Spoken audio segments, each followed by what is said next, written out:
I said chief, dead or alive, as long as I'm not on C-shift.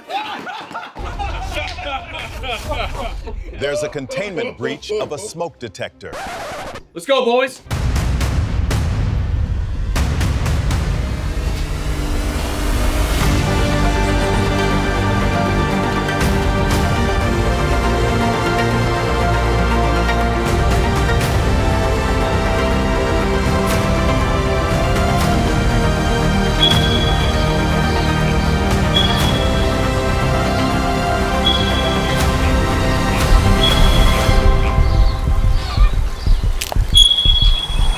Clever girl. As Community Risk Reduction Officer for South Montgomery County Fire Department, whenever you hear this chirp, you know it's time to change your smoke detector battery.